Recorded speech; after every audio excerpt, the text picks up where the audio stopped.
Hello, welcome back to Bit by Bit. Today's episode wasn't really supposed to be an episode.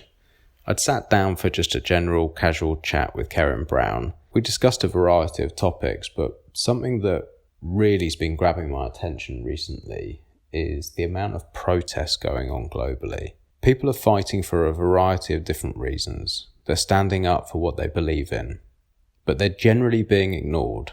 Many of the things they're fighting for are very important. Many of the things they're fighting against are very important, but they're being ignored. I think there's a much more efficient and effective way to protest. So we decided to press record. It's only a short episode today, but I hope you get something out of it. I think it's important that we discuss these sort of things. I think it's important we do stand up. But if there's a way we can do it more efficiently, then I think it's worth exploring. Anyway, we're going to jump straight in, and I hope you enjoy it. Yeah, because I think what we stumbled upon was this idea that actually going out and protesting with placards does fuck all to change them. Yeah. Because what you're basically doing is going, oh, hey, Mr. Government Man, would you please listen to us and do what we want? And they go, have you got billions of pounds to give me? No, fuck you. Then I'm going to go talk to my mates in the corporations. Yeah. And I don't really give a shit. If the people are rioting in the streets, as long as they're not truly causing massive amounts of civil unrest, they'll ignore you as much as they can. Or they'll say, well, we hear what you're saying. We think it's really important. What we're going to do is we're going to put guidelines in place so that by X date, we plan to do this. And then they won't do that. Or they'll do some form of that. Or there'll be little caveats. Yeah, tiny little bits. Yeah. Little token gestures along the way that will slowly add up to barely anything. If they don't do what they say they're going to do, there's no comeback. We just have to just take it. We just have to accept it. Whereas if you control the money, you control the power, which means they have one option, which is tax you more rather than inflate, which is really going to piss people off. We notice the tax rates going up. If they say we're increasing the tax on something, people get pissed off. But when they say our inflation's going up, people don't get so upset. And why is that? Well, it's skewed data. What you said earlier is no one understands what inflation is. We just think it's something that happens and it's my thought was inflation was something you couldn't help. It just happened. It was just that's what it was this year. I think what really confuses it, what I've realised more and more recently, or at least this is my theory of why people don't understand it, the unit of measurement remains the same. Oh, the pound. Yeah. So a metre is a metre. Mm-hmm. If you imagine trying to build something, like a road or a building or something, and you said that over time, your unit of measurement that's a metre, it starts off at 100 centimetres, and then it goes to suddenly 101 and 105 and 150. Well, it's the other way, isn't it? It's getting shorter, isn't it? So you need more rulers to measure the same thing. But my point is, imagine trying to plan building when your unit of measurement is ever changing. Oh, shit. And that's what we do with our money system. And that's why all these forecasts and all of these predictions made by economists who don't generally run business or have any idea what it's like in the real world, it's all just modelled. Those people assume that their models are going to work in the real world, whereas people who are actually running a business are constantly coming up with problems like, oh shit, my money's not going as far, or I can't forecast because I don't know what my interest rates are going to be. And right now they're really, really low, so I better borrow as much money as I can now. But then what if those interest rates spike? Can you service your debt? So there's this ever-changing and that's why we have these market cycles. You'll hear people will say, oh yeah, I'm on this salary, I'm earning, I've got this amount of pounds. They do, but their pounds are not what they were yesterday or the day before. Yeah. And I think that's where the confusion is. I think we've got to a point where now we look back and we realise how much further our money used to go. Even just little things do you know what really kills me is munch. I used to be able to go into a supermarket with... I thought you meant a munchie bar. You know those munchie bars? You remember them? Munch bar. It's I think it was pretty Munchies. It was I know they're chocolates. Chocolates, Yeah, they're in a red packet with the gold I foil. thought you were specifically talking about the price of Munchies. Munchies. Well, I am talking about the price of Munchies, Munch. but like I used to be at like £1.50 or £2. I could go in the supermarket and come out with a feast. Right. Do you know what I mean? Like, and you talk like you get some Scotch eggs, some crisps, a milkshake, and some chocolate. Do you know what I mean? So you've nailed all your bases. All your basic, all your basic food groups. But you could probably walk away with that for like £2. But now the milkshake alone is like £1.20 in some places. Like I can get a 1 litre milkshake in Lidl's or Aldi for 75p, which is a bargain. But like I remember when that stuff used to be like 60, 70p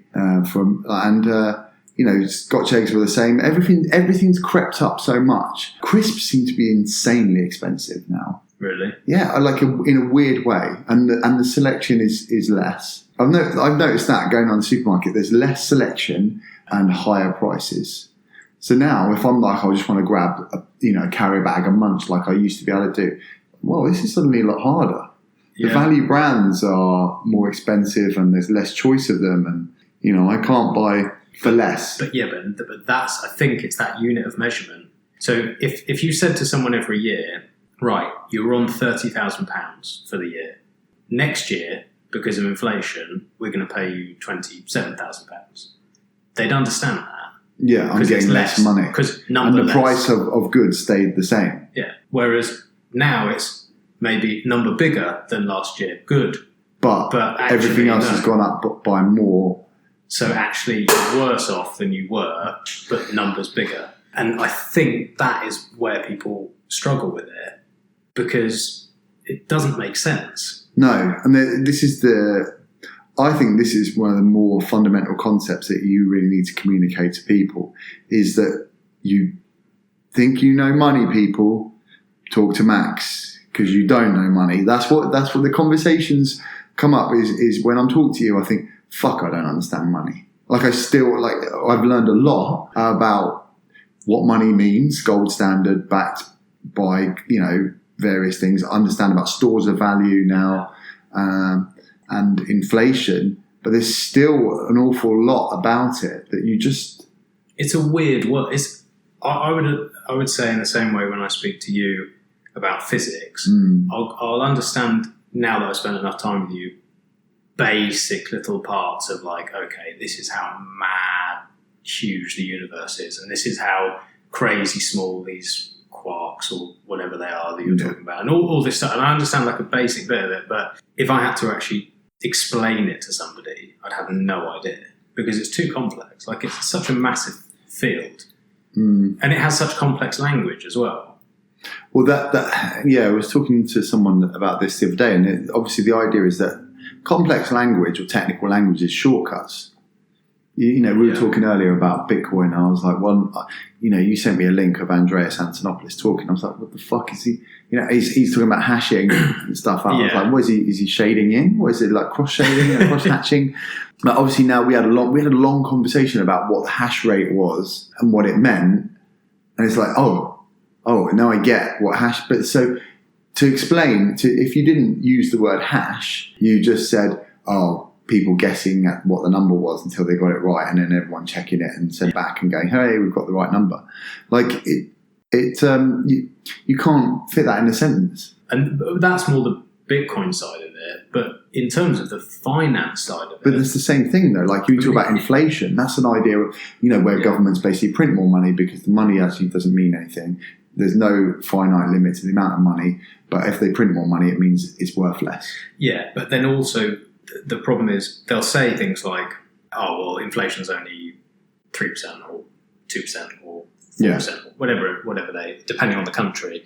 I mean, some are ridiculous when they're hyperinflating, but countries like England and America, they'll say, inflation's, you won't barely notice it, it's only a few percent.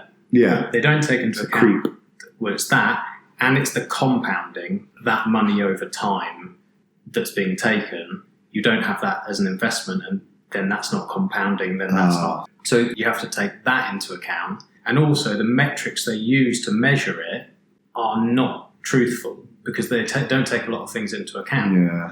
Where they will say to you, it's only 2 or 3%. Actually, no, it's probably more like 10. And then you add on the taxes on top of that. And then you add on your fuel taxes and taxes, you're getting hit from all angles. And also we've had austerity where, certain parts of the workforce have had their wages frozen, so their wages haven't gone up. The wages have stayed the same. There's no inflation or rise. I was subject to that. And then, which is ridiculous.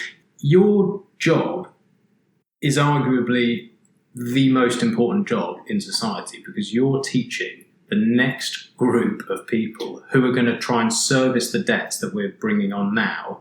You're teaching them to be people who can earn money, be decent. It's the handful of things that people would say we need in a society are doctors, firemen, police officers, teachers. I think we really need education, healthcare, and security, and emergency services, and that's it. Yeah. But maybe bin men. But those people are the ones who are having their wages cut the most. And then they've got inflation. And the people who make the decisions to make those cuts are the ones who earn more money. So it doesn't sit right with me at all. Now that I've gone and spent all this time to try and unravel it, I always felt in my stomach something's wrong, but I couldn't fully put my finger on it and explain it. And now that I can, there definitely was something wrong. And now I feel like, I've got this secret that I want to explain to people because it upsets me because I see in my everyday life, people are having a hard time. And a lot of people close to me are having a really hard time. And I understand actually why and who's benefiting from them having a hard time. And it's really upsetting. And I wish I could explain it in more simple terms to people. It's not hard.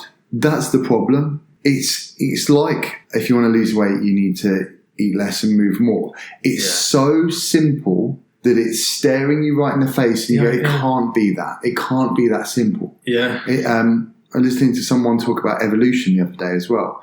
And it was so obvious, the idea of these random mutations and natural selection, but it was staring scientists in the face and it took someone really smart to go, actually, it is quite obvious. Taking a bigger view of just taking that step back and just going, well, obviously it's this, but let's try and find some proof for it. But no one's going to debate you on this. I don't think anyone's going to say. That's the thing. Really? Yes. Firstly, they'll debate me and say that we need inflation. We need inflation. People, almost every single mainstream economic. And can they tell you what inflation is? They have, the people who are in that field, or people who are in finance, will tell you that, apart from people who have the Austrian school of thought, and people will also argue and say Bitcoin's nonsense.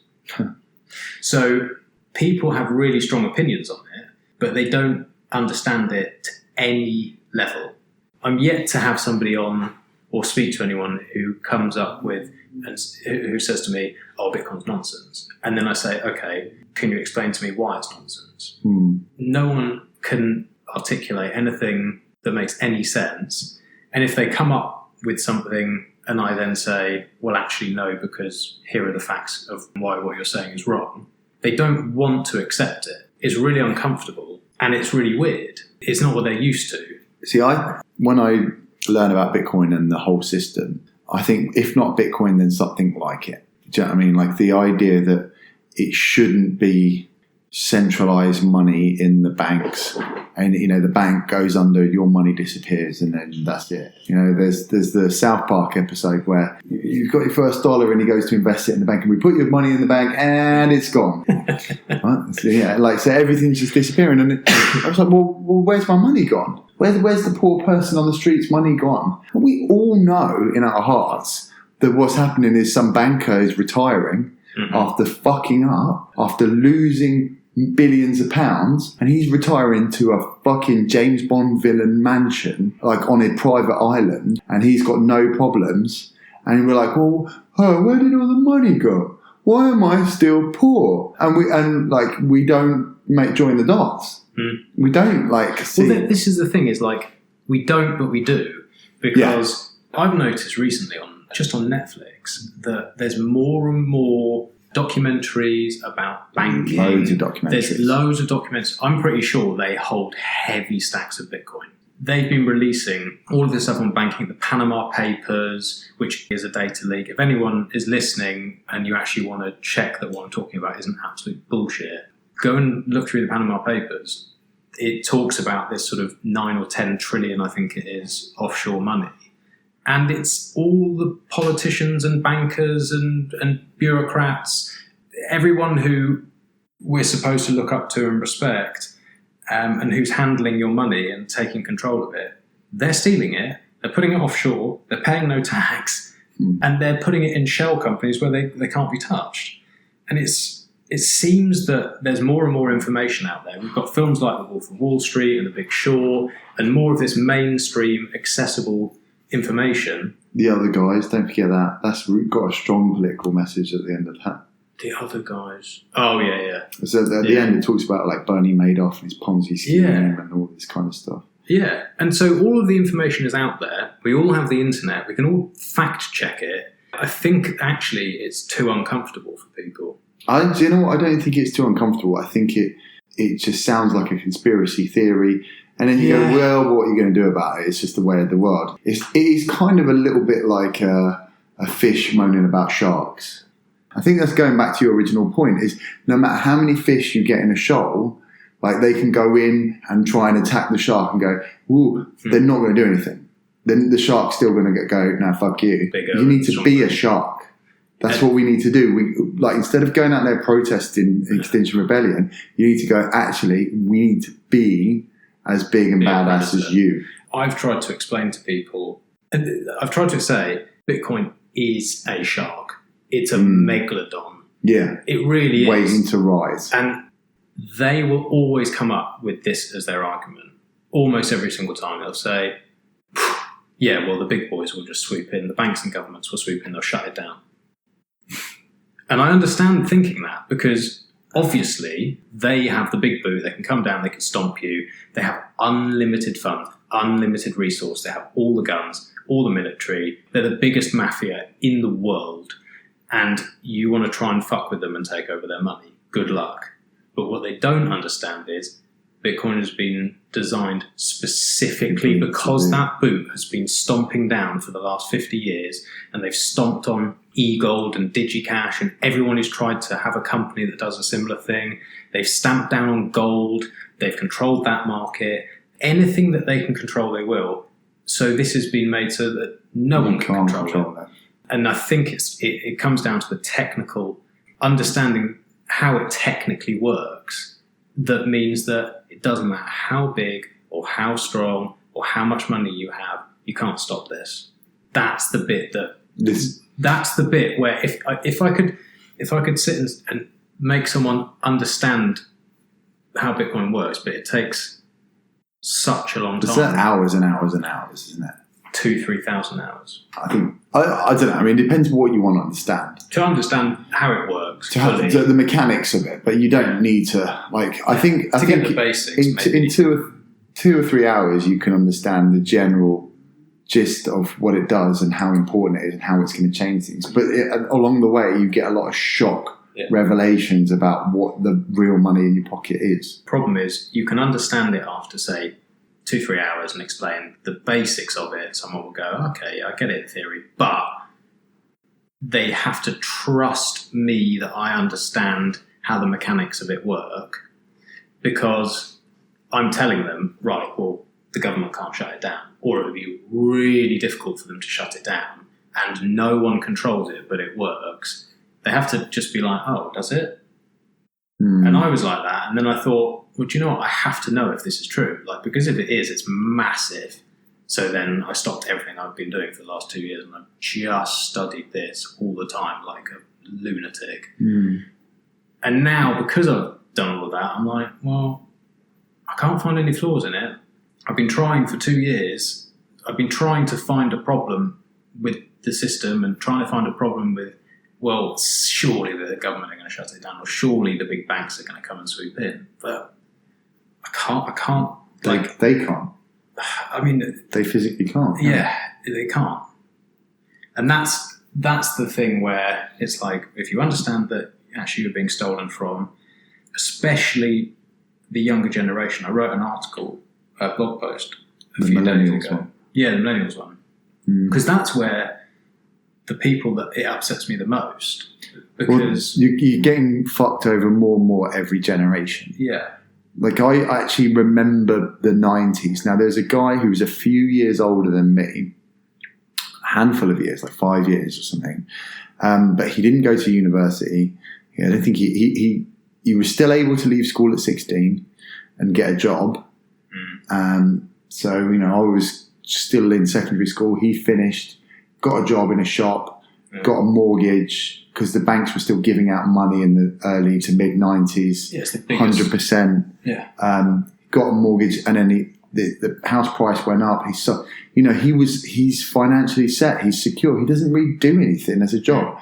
The guy literally fucking blows up balloons. That's basically his job. Yeah. Like, working it's a joke shop and fancy dress and like design, but like it's an unskilled work. Yeah. Okay. But he's set because he was at a time when money was worth more. He got in working early. He got more, got some money in his pocket, and it was worth more. And he did do wise investments with it. But a few years later, trying to do those same things, no, completely different. It's not just been a downward slope. It's always been like it's like Red Bull rampage. It's drop offs and huge, massive gaps that suddenly you dip. But that's what anyone with assets, anyone from that age group who had assets of any kind, whether stocks, bonds, commodities, property, whatever it is, if you had something and it was easier to get that something back then over the next 30 years, you had those things rise in value because you've got this inflation, and that's where the money goes, into assets. So what I was trying to explain in the article is, and this is one thing that's ridiculous, you've got this one generation calling the millennials lazy, and you have all these stupid, it was mainly the papers who are doing it, not real people. And they're saying, oh, well, they're lazy, or they're not working as hard, or whatever it is, and that's why they can't buy properties. And oh, their lives are easy. And then you've got those people who don't feel that that's fair, who are then lashing out at the older generation and saying, oh, well, you've messed up the world, we've done this. And you've got all this fighting. But actually, most people, when they're spending time together, those age gaps don't make any difference. They still want the same things. They still have the same morals generally. And the divide is that all of the money, which is just debt, which is like that credit expansion, all of that money that has gone into these properties and made these people wealthy, now that debt has to be serviced by the younger generation, because it's like having a massive credit card, and they've built it up over the last 30 years, 40 years. National credit card. Yeah, and then what they've said is, right, your turn to hold it, millennials. You can't buy a house because it's now 9 times your salary rather than 2.5 times. And your public transport is 10 times more expensive in real terms. And because you don't have the chance to actually buy these assets, you're getting further and further and further behind. But, and you're not going to have pension, and you're not going to have healthcare. Work till later. And you're going to work till basically you die. Here you are, here's the credit card. Pay that off, will you? Yeah, I'm going to go and chill and play some golf. That's literally what's happened, is that generation has passed the credit card on. The younger generation is now going, Jesus, so I don't get any of the benefits that you had, but I've got to pay for yours, and you're calling me lazy. The issue, though, is the average person from my parents' generation haven't done it to be a dick. They haven't bought a house and had all these benefits and had the life they lived thinking, oh, well, I'm going to pass this down to my children and they can pay for it. They wouldn't do that. They were just part of a system that has been saying, well, we're going to owe money, we'll pay it later, we'll pay it later, we'll pay it later, we'll pay it later. And the heads of the central banks and the people in charge are saying, well, debt is just money we owe to ourselves. But who's we? So here's an interesting question, Mike. So when we talk about this, you very much believe in a flip. Like the one day Bitcoin's just going to leap out the water and it's going to be snap. And I tend to be on the side of it will be a slow war of attrition where Bitcoin slowly speeds up until it comes alongside it. And then when they're racing side by side, it will become, Bitcoin will start to take over. And by the time it's got 55%, it's over and it's inevitable. But it's not going to be a huge flip. The two systems will exist side by side for some period of time. Now, do you think that Bitcoin has the potential to actually, because when you talk about a flip, maybe I want to believe in the slow system because it scares me that a flip would cause a crash and would cause problems. When I say flip, I don't mean overnight everyone's going to use Bitcoin. But that could happen.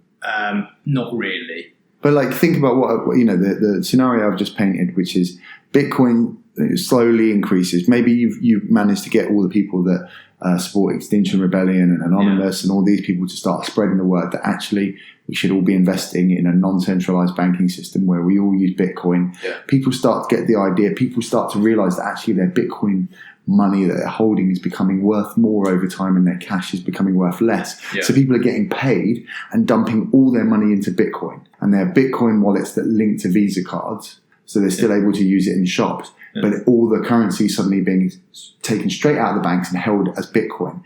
Now that takes money out of the banking system. This is where it's clever, is the banks have to buy. The central banks and governments then have to buy, and it will be an arms race of who buys first, who buy has what? Power. Bitcoin. They have to buy it.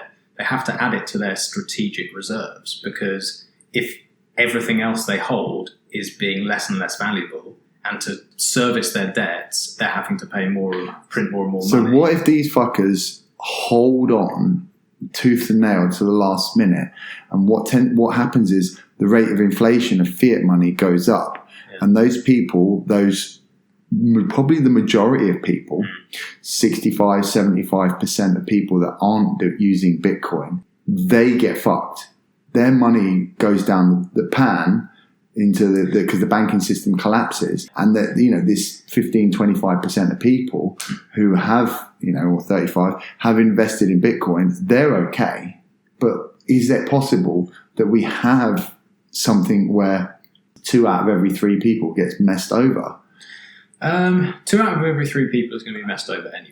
Or 1 in 3, or some significant number where the Bitcoin system causes a change, and it's not that Bitcoin is causing a problem; it's that the banks haven't adopted it, and it's suddenly they come crashing down at the last. They're holding up a facade. I mean, that's what they are doing, and with or without Bitcoin, that's happening, and that's why it was invented. That's the whole reason it's been invented, is because people smarter than the bankers understand that actually this is going to collapse and we need to have a plan B, we need to have another option. Most people won't invest in this or hold any money in it until it's too late. I think we said on a previous episode. And it's once their currency crashes and they start seeing that across 2 charts their money is devaluing against Bitcoin massively, then they'll come in. But to think that the big banks and hedge funds and central banks and people in government, to think that they're not already sniffing at this, I think would be naive. Well, it's safe to assume that they have personal... Yeah, they won't tell anyone, but so they'll be fine. But these are the kind of people that would be like, well, I've got my money and I'm okay. Yeah. I'll just keep playing the game by the rules because I earn loads of fiat money and I store it in Bitcoin and I'm happy and I'm safe. They probably won't push for Bitcoin to happen because they want to maintain the status quo to keep themselves flush. Keep earning, keep having the control. So when I'm saying there's going to be a flip, I don't mean there's going to be a flip in value with Bitcoin and fiat. What I mean is there's going to be a complete flip in control and power. And it's going to go from we are subservient to the government, they control us, and corporations basically control you. Debt controls you as a slave. We are all slaves to debt because we have to pay our mortgages and everything else. And if you don't work for a month, most people are in serious trouble. So what this does is it takes the power back to the people in that respect, and also in terms of the way that things are moving in the world. And when we're talking about protests, like we're saying, standing with a bit of cardboard in the rain, I respect the people who are doing it, and anyone who's fighting for freedom of speech, I completely support. But what I think is much more powerful is saying, I'm not going to protest against your system anymore. I'm just going to exit it. We have a new system. You can do what you're doing, because we've been telling you for the last 30 years, we've been protesting about X, Y, and Z. You're not listening. We're getting less and less freedom, less and less money, more and more control, more and more police state, more and more problems, more and more stress, less and less sleep. Everything is getting more difficult for people. And for what? When they can just say, I've had enough. I'm going to do my own thing. Sorry. And we need that, and that's the thing, is in like Public Enemy said, fight the power. Well, no. Listen to what Rage Against the Machine said. We've got to take the power back. And that's I think that's where it started with this whole conversation, was you want to convince people that protest that the best way to protest is not to go up and ask the bankers and ask the money men and the politicians to please do what I'm asking you to. Oh, I know there's no financial incentive for you to do that because you're already getting all the money anyway. Yeah. We need to actually go, let's take the money off them. And they've got their fingers into the traditional money, the fiat money. So let's use different money, because at the end of the day, as we've established, where does their money come from? They get their money from fleecing the common man. They get their money from making our money go less far, inflating our money, so making it worth less. Well, they chuck all that money into assets and make... Yeah. Rather than they're not holding it in cash, they're putting it in property.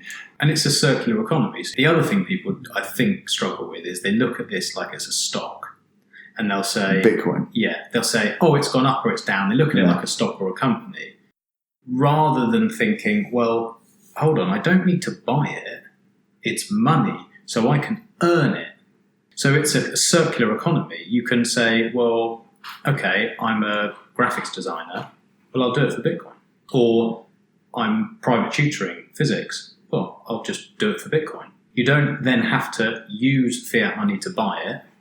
They don't have any control or KYC or AML or any of the stuff that they have.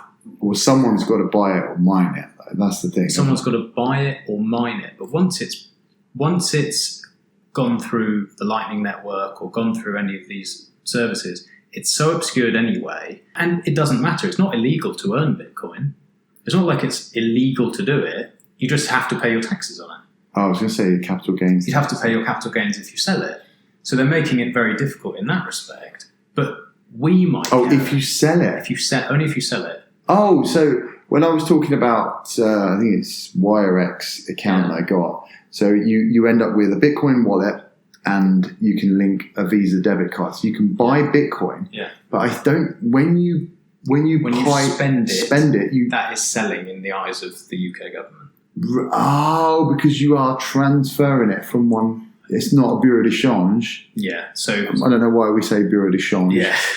but that's how they class it. And the reason they class it like that is because it's an accounting nightmare. So it makes it less accessible as a currency. Right. Because of that. So you can't just spend it as Bitcoin because it can't show up on the thing as Bitcoin. It has to, on the till and the register. Yeah. It has to show up as GBPs. Yeah. And that it requires you selling it. Yeah.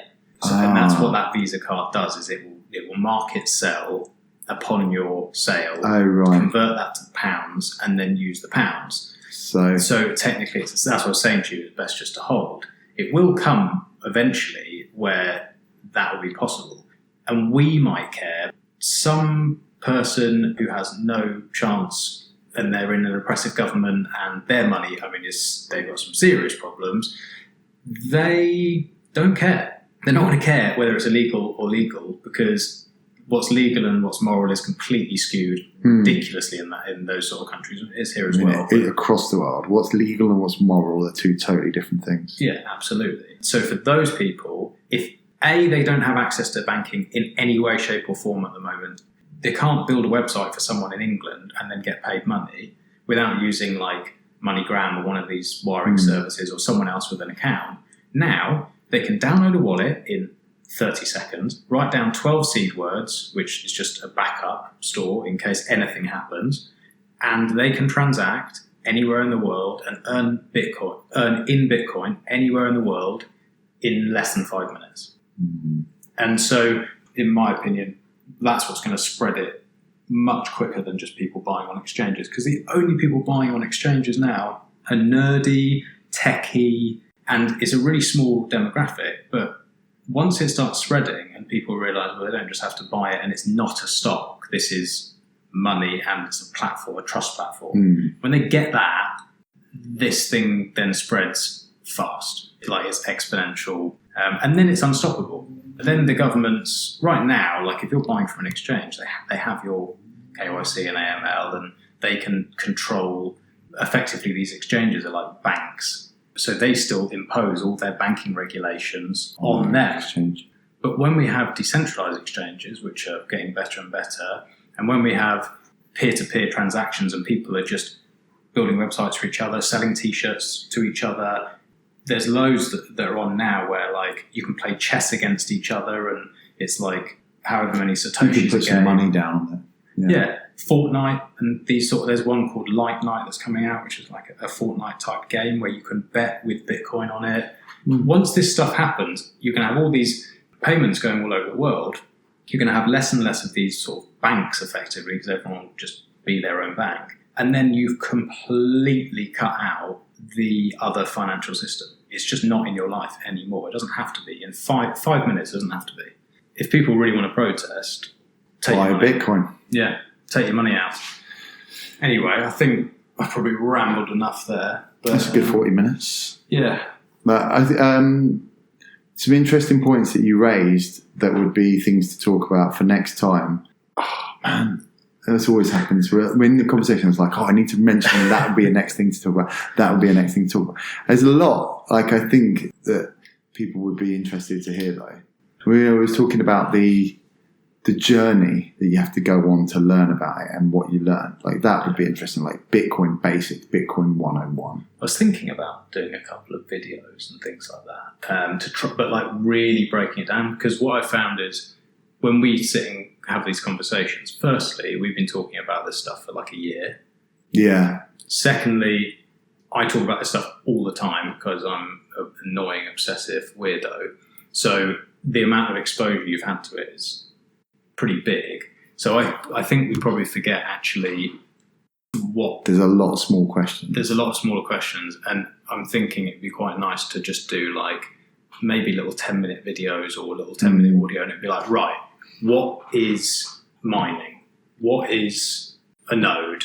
How does the Bitcoin network work? Explain it to me like I'm 5. How do these things work? You mentioned Andreas Antonopoulos, the video I sent you. Now, he does some really good talks that helped me, but it probably took, 150 hours before like something clicked where I was like, oh shit, this isn't just a way to make money. Like, this is bigger. That's why I got so obsessed with it. Once it clicked, because first I was like, I need to do my due diligence. I need to make sure that if I'm going to invest money into this, that I understand it to a basic level. And I was just basically making sure I covered my arse. And it wasn't really that interesting. But once it clicked for me, it changed things. But it did take a long time for it to click. Yeah. So trying to... I think there is a way to make it fairly direct to help people to understand what Bitcoin is. Like the model that we produced earlier, which was the nodes, the miners, and the wallets. Yeah. Like, I think that's a nice, clear idea that there are basically 3 major players in parts to the Bitcoin network, and simplifying it, because I think a lot of the language that people use, often when something's technical, like this is my issue with trying to research and learn about physics, is you've got these people that are really technical but terrible communicators. Yeah. I think Bitcoin is struggling with that. Definitely. I don't think they're like Andreas Antonopoulos is Bitcoin Jesus. Yeah. He talks like a fucking autistic computer. Like literally, he does. He's just everyone does. He's not a normal human being. And but he's also a robot. He is like. I reckon if he took his trousers off, it'd be like an Action Man. Just like he's not fully functional in every way, shape, or form. His creator didn't finish him off. I have a lot of respect for the man.